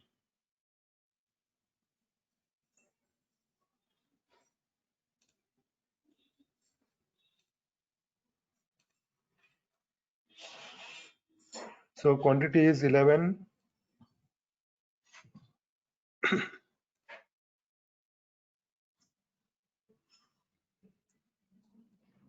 The COGS is 6811.1. So per unit, the COGS is 619.25. Okay, so like I said that this is nothing but the standard cost of the product. Let us see where we can find this. You double click on this material. You go to MM03 T code, which is the material master. Now you have to select accounting view. Click yes. Say plant is 1000.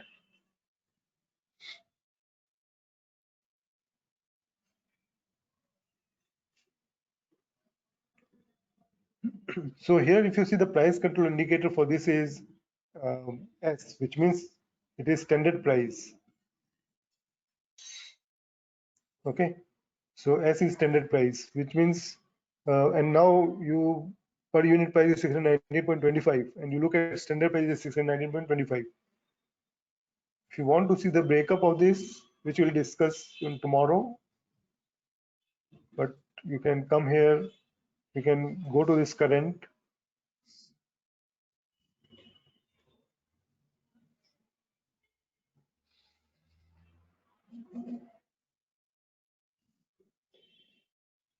And now you are into the calculation of the standard cost. This will do it in slightly more detail tomorrow, but you know, from where we started and where we have gone, we can analyze so much within just one T code that we are looking at. So we have seen this entry. We have debited customer, credited sales, credited GST, and debited COGS and credited finished goods. Okay, so this completes the order to cash cycle. Now we are left with one more cycle to look at, and which is the production cycle. So one of the account that gets involved is cost of goods manufactured. So we'll have to again go back to our P&L and see which account do we pick up so that we can. This is the cost of goods sold account 893015.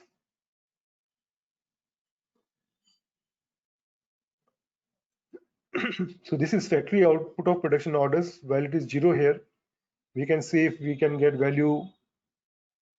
One second, I'll bring my charger.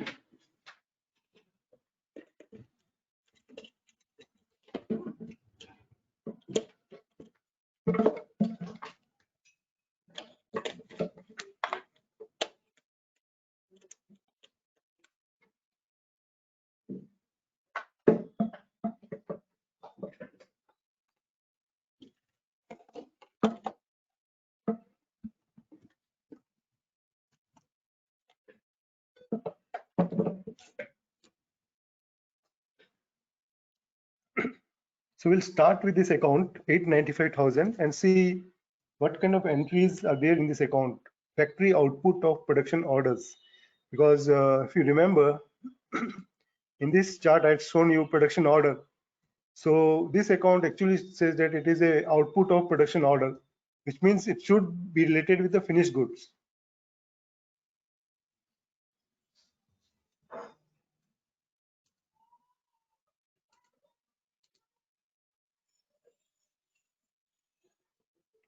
So we'll again do our favorite transaction FS10N.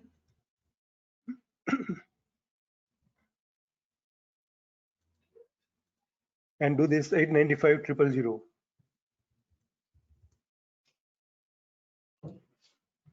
Now it says no data found for 2012. Let us try 2011 and see if there's any data. Okay, we got one piece of data. Let us see if it is useful. This is a credit entry. We'll again click on the spec, click on this rising sun, and you see this is relevant one because it has debited finished goods inventory, which is what is happening in this chart. Finished goods is coming out, so which means debit. No, and credit goes to the output, finished factory output of production is credited. Okay, so whatever cost was there in the production order was earlier debited is now credited here, and it has got debited to the inventory. So the cost in accumulated in production order is exhausted by transfer to this. So we again do the same way. Let us see this.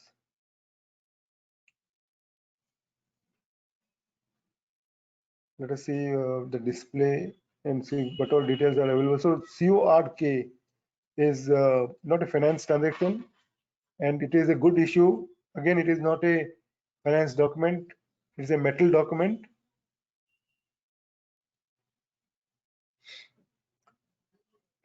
Okay, so it is a metal document, which means that it is an integrated transaction that we are looking for. So come to the original document. So this is again a metal document that has been created.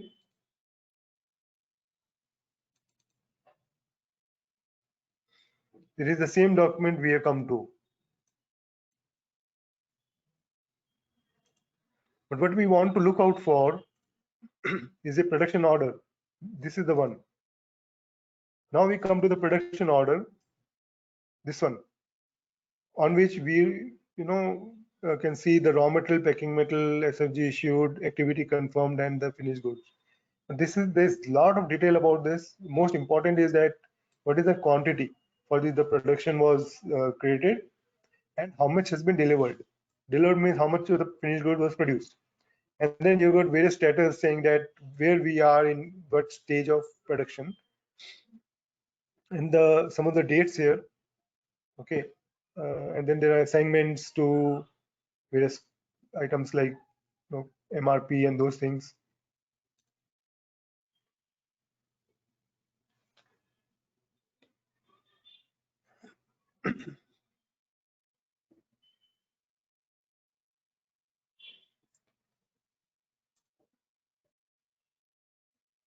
So here you'll see costing related settings, which will say what kind of settings you require so that you can cost on this production order, because production order needs to be costed to figure out what was the actual cost of production. We saw the standard cost of production. Now we want to see this actual cost of production. So we'll come here and you see this says the good receipt. So 120,000 of goods was received. However, in our accounting entry, it was much less. And these are good issues that have happened on the production order. If you double click on this, it will show you right, that there have been multiple, you know, good receipts that have happened on this production order, not one but many.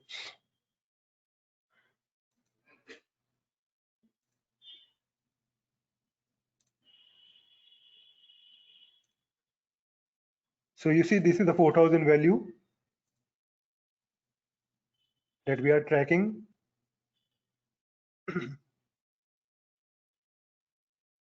If we go to the production order, come to the cost analysis, you will see there are multiple orders, and this is the one which has given that accounting entry. Okay.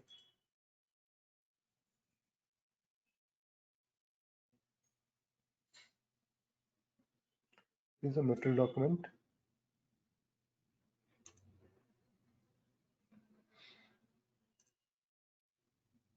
Yeah, and you see this is the accounting document, the one which we saw for 4,000. This is how it is all integrated. I hope you have got a good idea about the integration, how much of automation can be done, the kind of transformation that can be brought about in the organization using various things that we have discussed today. Whether it is how will you design the chart of account or your fiscal year end, how will you design your various company codes, how will you design your GL, your leading ledger, non-leading ledger. Then comes your various transactions and the integration. So all that has to be thought thoroughly before you are implementing SAP kind of system, because later on making any change is a very costly affair. Sometimes those changes are not possible without scrapping things. Sometimes if it is possible, then there is also a high cost involved. So designing SAP system is very important, and perhaps 60% of the time should be invested in that of the total project time. At least 60% of the time should go into designing. That way you can be assured of a very good system that caters to your company requirement.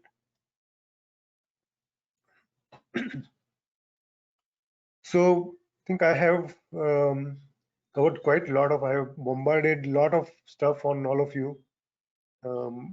Not necessarily that you have to get expertise in everything. Gradually, step by step, you should develop better grip on all these topics which we have discussed. There are any questions I can look for? So Ram Mahesh is talking about MAP and standard costing. We'll look at it tomorrow, because today was more of FI and integration.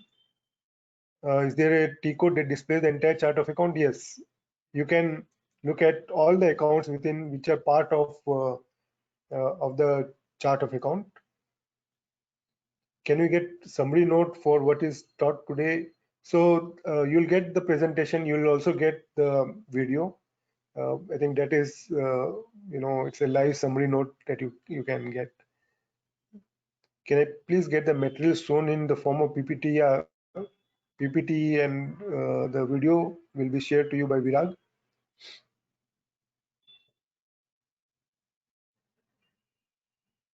So how does over or under absorption cost is affected? So, Ram Mahesh ji, today we are only focused on the FI. We are not on the costing part. we'll touch base upon it tomorrow. That's where I'm saying that you should be focused on what we are doing now. Otherwise, there's a lot that you will have to put in effort to learn. How can we close the open GRIR items? There are certain T codes in SAP that are run in the month end. The open GRIR item should ideally be cleared by way of the invoices. So you should find out why they are open, because a liability has been created, goods have been received. So it's the only question of invoice not coming, and the invoice should be appearing in your accounts payable reconciliation that you do month after month. So ideally, if you are following a better process, you're very vigilant, you have discipline, all these issues will not come. This kind of reconciliation issues come, or there are balances in GRI account because the reconciliations are not happening. If reconciliations are happening, I don't see any reason why the GRI account will not reflect the correct balance. Whatever it should show it should show the correct balance. So Gayatri, you're asking, is depreciation done automated? It is automated. You have to do some, execution of the transaction. It takes few minutes time to calculate depreciation of hundreds and thousands of assets and post the depreciation. So that way it is quite automated, and it is part of the month-end process. So like we saw for cost element, can you shed some light on cost centers data? So again, that's about controlling. We'll do it tomorrow. So 100, 300, 5, there are a lot of this movement type. Frankly, I also don't bother about it too much. If I want to see, I come to any of these document and I see it. I don't see any need for remembering it also. That is what is the best approach to be followed. If I'm looking at any metal document, I should get a movement type. I come here and I can see it. There is less to remember, but there is more to understand. That is the approach you should adopt. So it is good receipt for purchase order into GR block stock. Sometimes you would like to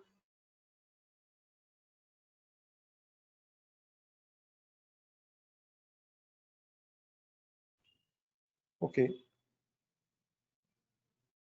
How can we link the advance against? So there are process within SAP where you can issue advance against the purchase order. This is the way your advance gets linked to the purchase order. Can we block the creation of purchase order without purchase requisition? Yes, it is possible. That purchase order can only be created with reference to PR. Can an item be deleted from PO after GRN having valid PR and PO? If yes, then how it can be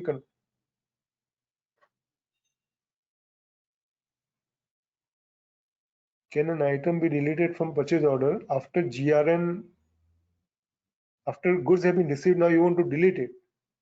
So if you want to do it, then you have to reverse all the entry and see whether it is allowed.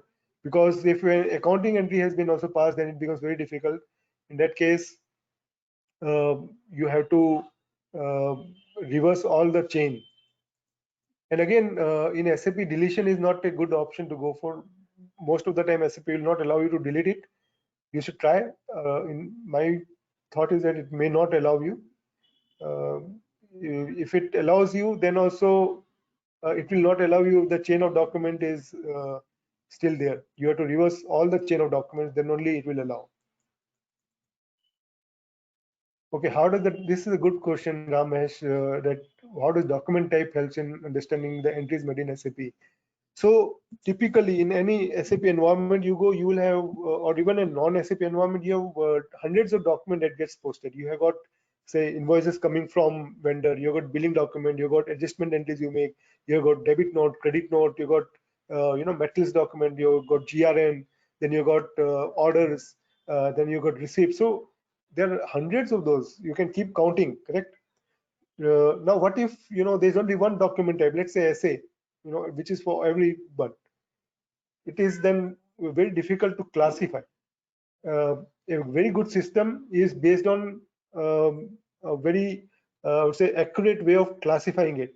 The more you classify accurately, that system will work much better. That's the I would say fundamental of system design, which is where SAP excels, because it will classify everything. You must have seen the way SAP does that. Document type or posting key or everything is classified. and using that classification, SAP will control that document. So using document type, it will control the document range. It will control what can be posted, what cannot be posted. So all those controls SAP will exercise using the document type. And if you pick up a document type, for example, KR, and you know it is a vendor document, you can understand the vendor transaction better. If you are looking at a document type which is for MM, you go into those document type and you can understand those transactions better. So this is how it will help you. When you create GL, does it give a system defined GL number or manually? So what happens is that we have something called account group. Account group will have the number range. So for example, you have fixed assets as an account group, and then you will define a number range. Let's say all the fixed assets can be created from 8 lakhs to 8 lakh 99,999 only. Then it will force you to put a number in this range. Okay, so it is internally determined. It is internally determined based on the account group.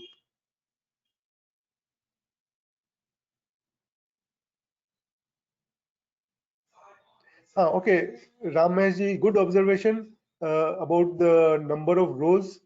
While viewing the ledger, it is noted that there are 16 rows. But if you recall, I had shown you the fiscal year variant in which I had shown you that there are 12 normal periods and there are 4 additional periods that SAP provides. So 12 plus 4 is 16, which is why it was 16 over there. If you have multiple currency, how it will affect my forex? uh, is realized or unrealized gain. So there are programs within SAP for unrealized gain and unrealized losses for forex. So you run it every month at the end of the month based on the month-end rate, and it will calculate the difference and it will post the entries in the respective accounts. Full form of fiscal year variant, Gayatri, is I already said full form of FYV is fiscal year variant.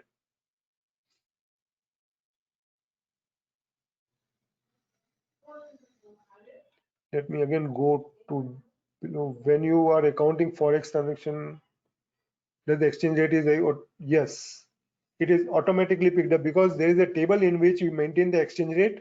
In fact, you can also connect your Bloomberg terminal or your data from banks to this exchange rate table, and it can be populated every day or whenever the update happens. And based on that update, whenever you are making an entry, that particular exchange rate gets picked up. So Muthu Kumar, I've not covered the payment run and batch processing of entries, but payment run is like, you pick up all the vendors that are due for payment based on the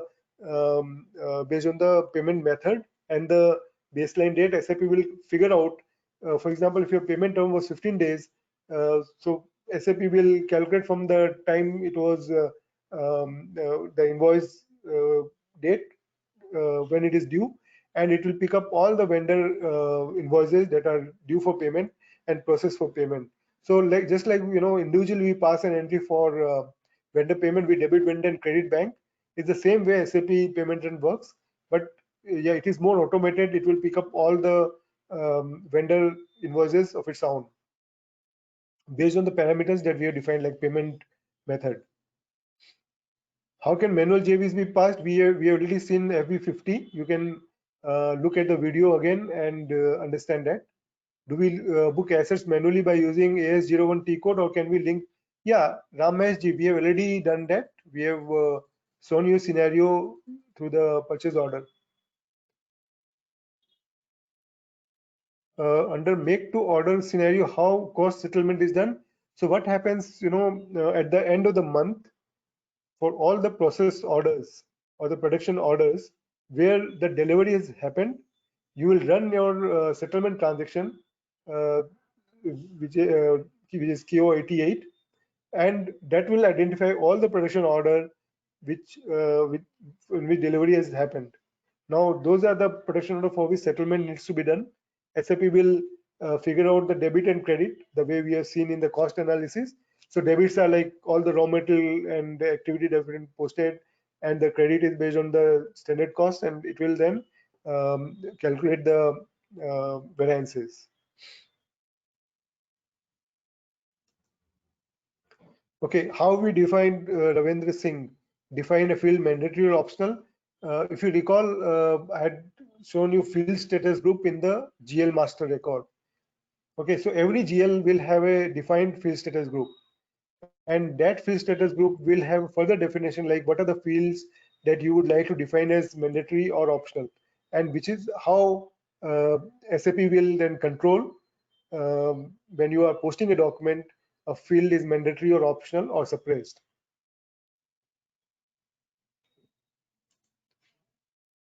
So Gayatri, you're asking how can you practice SAP? You can practice SAP by taking a access kind of subscription plan from a vendor. There are a lot of vendors available. You can search for that and you can take a plan from them.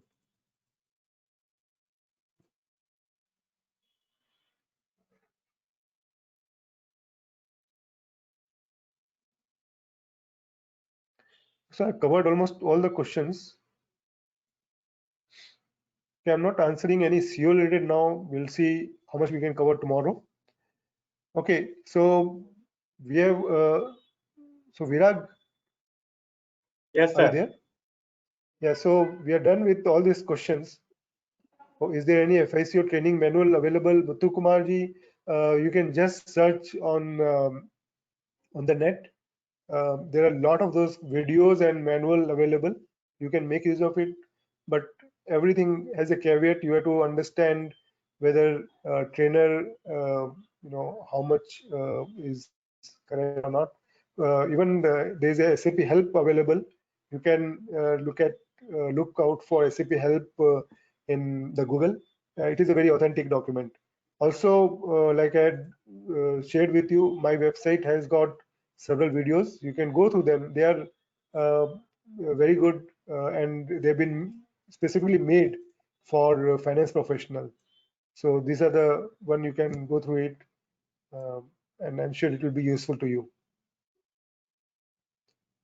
Friends, we have launched a poll for the today's session. All are requested to vote. We already got around more than 55% voting. So balance few participants are requested to vote immediately so that we can close the voting. I would like to request all of you to join tomorrow's session sharp on time at 6 o'clock. Tomorrow is the final session. So you can ask your queries as well in the final day. Whatever balance query will be there or any new query you got during the video recording when you watch. Hope all you got a video recording in your reminder mail and it's accessible as well now. Before that some issues there, it's rectified. You can watch that as well. So uh, please join sharp at 6 o'clock. With this, we are closing the today's poll. Hope all have voted already. Thank you for the voting. We already got more than 75% votes, and it's a fantastic result. More than 85% is telling that excellent session, and they learn a lot, which they can use in their day-to-day life. So, thank you so much, sir, for this wonderful session, sir. And Thanks a lot, Viraj. with this, we can conclude today's session and we'll meet sharp tomorrow at 6 o'clock. Before closing, just playing a video of Connect as we reviews what we got from our guest. So kindly watch that, and after that, we can close the session. Thank you.